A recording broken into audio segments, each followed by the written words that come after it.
Okay, Assalamualaikum dan selamat petang guys. Pada petang ini saya nak interview salah seorang player Malaysia, T15 lelaki. Boleh perkenalkan diri dulu? Boleh. Nama saya Amirul Harid, tapi dalam rugby orang lebih panggil Dutch. Berusia 26 tahun. Itu sebanyak lah. Nak cakap apa lagi lah. Okey, ada beberapa soalan saya nak tanya. Okey, soalan pertama adalah apakah harapan utama Dutch sepanjang kem latihan ini, sama ada dari segi perkembangan individu atau peningkatan kerjasama pasukan? Okey, pada mulanya pada tahun lepas saya mengalami kecederaan yang agak serius. So tahun ni kita comeback balik. So harapan untuk individu saya dapat sustain untuk playoff ini dan terus kepada ARC, dan juga dapat memberi prestasi terbaik lah untuk tahun ni. Dan untuk tim, alhamdulillah tahun ni kita dapat banyak gather sekali. Instead of tahun-tahun lepas banyak yang camp kedua, camp ketiga baru dapat gather. Dan tahun ni alhamdulillah gather tu bagus. So harapan untuk tim juga kita orang dapat melepasi playoff ini dan terus ke ARC. Okey, soalan kedua adalah dalam pandangan anda, aspek teknikal atau strategi apa yang perlu ditingkatkan untuk kem yang fasa ketiga ini? Okey, untuk strategi yang paling berkesan lah untuk kem kali ini ialah mula dengan basic lah. Kerana pattern yang kita main agak advance.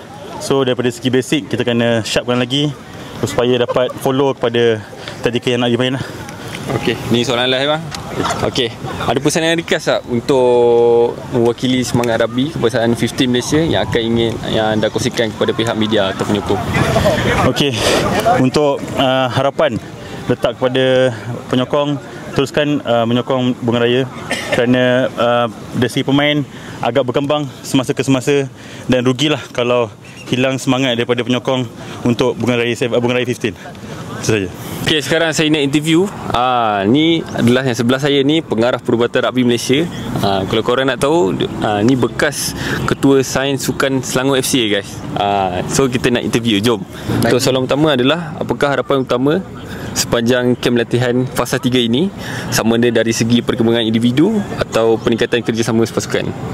Okey, jadi saya akan komen dari segi sains sukan dan perubatan lah. Jadi apa yang kita harapkan, players daripada fasa sebelum ni dah diberikan homework dan latihan yang untuk diorang buat dan report kepada kita. Jadi kita dah tengok dari segi data. Jadi untuk fasa ketiga dan seterusnya, memang kita punya aim adalah untuk lebih kepada game conditioning, untuk mendapatkan match fitness untuk lagi 10 hari lah untuk ke Sri Lanka. Okay guys, player Malaysia ni bukan sekadar bermain, dia pun ada homework guys. Next question adalah, dalam pandangan doktor, aspek teknikal atau strategi apa yang paling perlu ditingkatkan sepanjang kem latihan ini? Okay, of course kalau kita sebut pasal rugby ni, memang paling penting adalah match conditioning. Sebab physical demand game rugby ni berbeza lah kalau nak katakan dengan bola sepak ke, sebab dia lebih kepada high impact, high intensity. Jadi badan memang kena ready untuk dapatkan those physical challenges tu lah. Tu yang kita punya aim untuk kali ni. Okay, last question adalah, apakah cabaran masa doktor mengendalikan sukan bola sepak dan sukan rugby dalam aspek sains sukan? Okey, jadi yang paling ketara sekali, nombor satu, bola sepak yang saya handle sebelum ni adalah memang profesional lah. Tapi kita dalam sukan rugby ni lebih kepada amatur.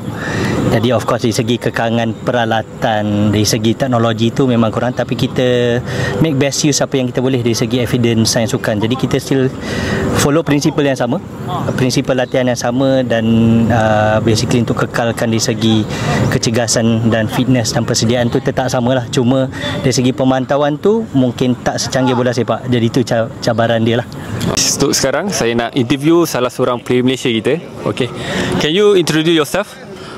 My name is Samuel Tamanisau. I'm from Fiji. Okay, here's the question. The first one is, what is your main hope throughout this training camp, whether in terms of individual development or improving team cooperation? The main thing is just coming back, and especially these more new young boys, and hopefully that we're gonna get together in the field for these few days ahead. And hopefully we're gonna know each other during training. That's the main thing then before the games in Sri Lanka next week. Okay. The second question is, in your opinion, what tactical or strategy aspect do you want to improve during this training camp? Yeah, especially just a few of the boys that we played together last 7 years, I think. Maybe 3 or 4. For the new boys, I think strategic that all boys knew, trying to feed into the young boys so that we know where we have to run and where we have to put ourselves into during the game plan for these few days throughout the training before we take off to Colombo.